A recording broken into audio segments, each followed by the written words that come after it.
My name is Rachel. I am 33 years old. Right now, I am standing in a laundromat at midnight. My son Jake, he is 5, sleeps in a plastic chair. My daughter Lily, she is 7, rests her head on a pile of our dirty clothes. This is our home tonight. The owner lets us stay after closing if we keep quiet. We have nowhere else to go. 3 months ago, I had a real home. A small apartment, but it was ours. I worked 2 jobs: waitress in the morning, grocery store cashier at night. My husband, Robert, he said he was looking for work. He said he was trying. I believed him for 2 years. I worked myself to exhaustion while he sat at home. Then I found out the truth. He wasn't looking for work. He was gambling. Every penny I earned, he took it and lost it. Cards, sports betting, online casinos. One day I came home early. He was gone. So was everything. The TV, my grandmother's jewelry, the laptop I used for online classes, even the children's birthday money from their piggy banks. Gone. He left a note on the counter. "I'm sorry. I owe dangerous people money. Don't try to find me." That was it. No goodbye, no explanation. Just debt collectors knocking on my door 2 days later. They said Robert owed $30,000. They said it was my debt too since we were married. I had nothing. No savings, no family to help me. My parents died in a car accident when I was 19. I was alone. The landlord evicted us when I couldn't pay rent. We took what we could carry in garbage bags and left. For weeks we stayed in shelters, but shelters have rules. You can't stay during the day.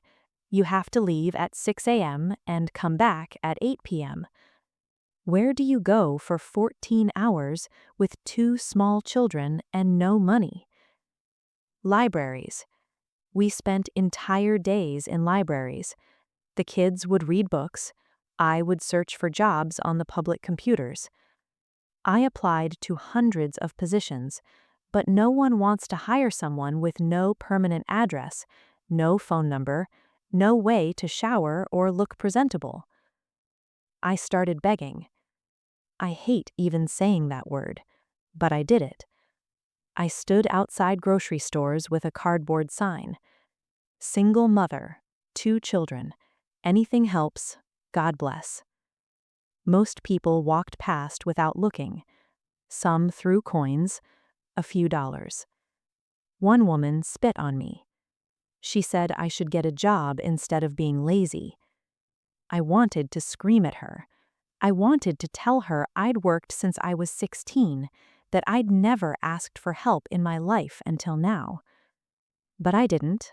I just said, "God bless you anyway." That night, we made $18, enough for 1 meal at McDonald's. The kids shared a Happy Meal. I drank water and told them I wasn't hungry. Winter arrived early that year. November in Chicago is brutal. The shelters were full, every single one. We slept in a 24-hour diner for a few nights. I ordered 1 coffee and made it last for hours. The waitress, Maria, she knew. She saw us. One night she whispered, "The manager's going to kick you out tomorrow. I'm sorry." The next night we found the laundromat. It was warm, open late. The owner, Mr. Kim, an old Korean man, he saw us hiding in the corner.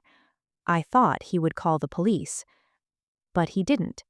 He just looked at me for a long moment. Then he said, "You clean the washers and dryers after midnight. Wipe them down, mop the floor. You can stay until 5 a.m., but you must be gone before morning customers come." I almost fell to my knees. "Thank you," I whispered. "Thank you so much." He nodded once and walked away. So that became our life. We slept in a laundromat. I cleaned it in exchange for shelter. During the day, I stood at intersections with my sign, begging. One freezing December afternoon, I was standing at my usual corner. Cars drove by. It was snowing hard. My fingers were numb. I couldn't feel my toes. Jake and Lily sat on the sidewalk beside me, huddled together under one thin blanket. Then I saw something. Across the street, there was a young woman, maybe 20 years old. She was crying, sobbing, actually. She was on her phone, shouting. I could hear pieces of the conversation. "Please, Mom, I'm sorry. I know I messed up. Please, just wire me the money for a bus ticket home. Mom? Mom?" The phone went dead. The girl sat down on the curb. She put her head in her hands and cried. I watched her. I knew that feeling, that crushing loneliness, that desperation. I looked down at the coffee cup where people had thrown money. I counted it in my head. $23. Enough for dinner tonight, maybe breakfast tomorrow. I looked at the girl again. Then I did something crazy. I left my spot. I walked across the street.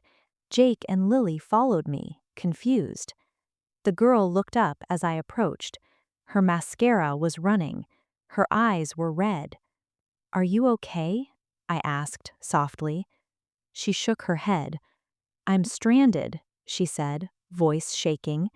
"I came here for a job interview. It fell through. The guy stole my suitcase at the hostel. I have no money, no ID. My mom she just told me not to come home. She said I made my choice." Fresh tears rolled down her face. I reached into my coat pocket. I pulled out the $23 from my cup. Every dollar, every coin. I held it out to her. "Take this," I said. "It's not much, but the bus station is 3 blocks that way. This should get you somewhere safer than here." The girl stared at the money, then at me, then at Jake and Lily in their dirty, too small coats.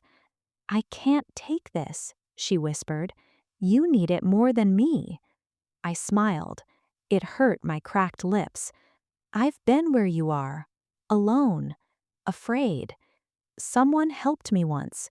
Not with money, just with kindness. Now I'm helping you. Please, take it." She took the money with shaking hands. She started crying harder. "Thank you, thank you. I'll never forget this. Never." She hugged me tight. Then she ran toward the bus station. That night, we had no money for food. I told the kids we were fasting, like a game. Lily cried. Jake held his stomach. I felt like the worst mother in the world. But somewhere deep inside, I didn't regret it. That girl reminded me of something. I'm still human. I can still help someone, even when I have nothing. 2 weeks passed. Christmas came and went. We spent it in the laundromat. Mr. Kim brought us leftover rice and kimchi from his dinner. It was the best meal we'd had in weeks. Then, one morning, something strange happened. I was standing at my corner with my sign. A black car pulled up. Expensive. The window rolled down. A woman sat in the back seat. She looked familiar. It took me a second. Then I realized it was the girl from the bus stop. But she looked different, clean, professional, healthy. She stepped out of the car. "Rachel?" she said.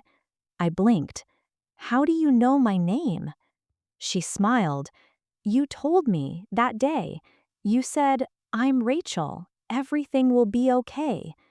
I didn't remember saying that, but maybe I did. She continued, "I went home.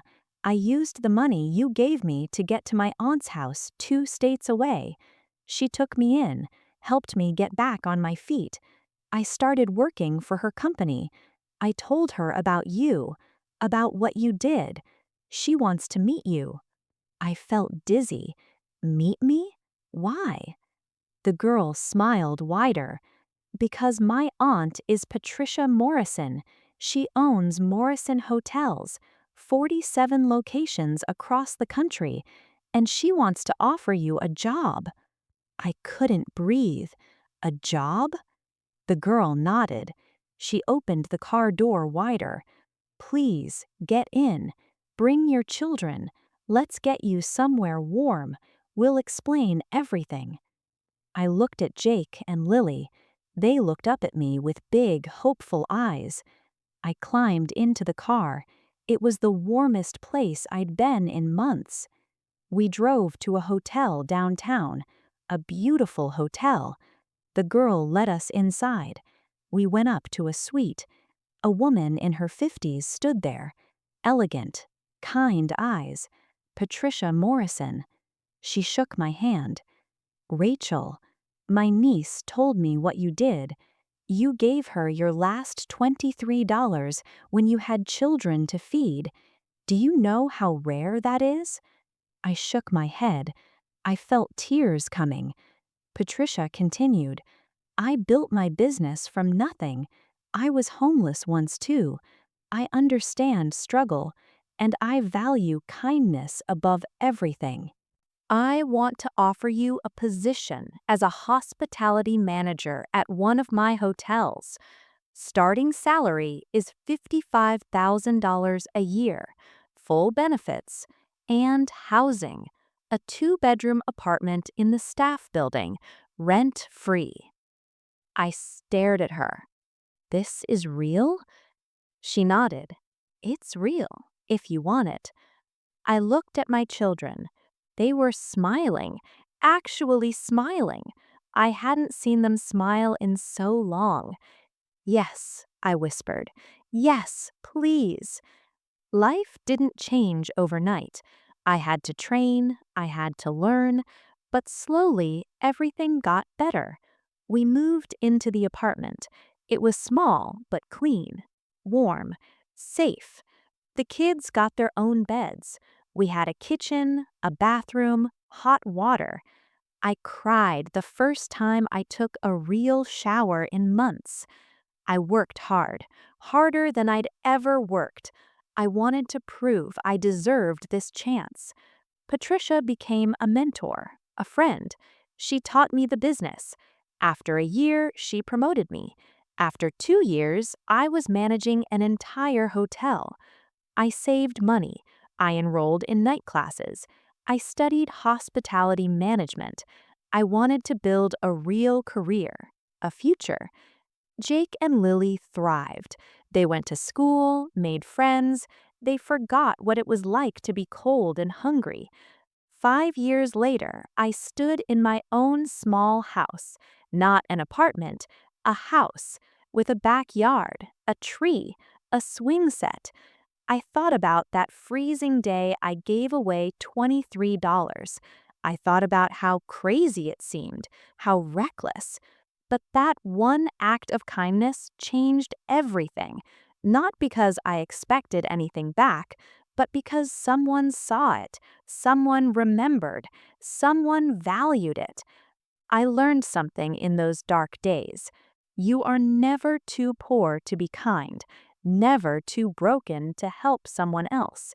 Kindness is the only thing that multiplies when you give it away. I am Rachel.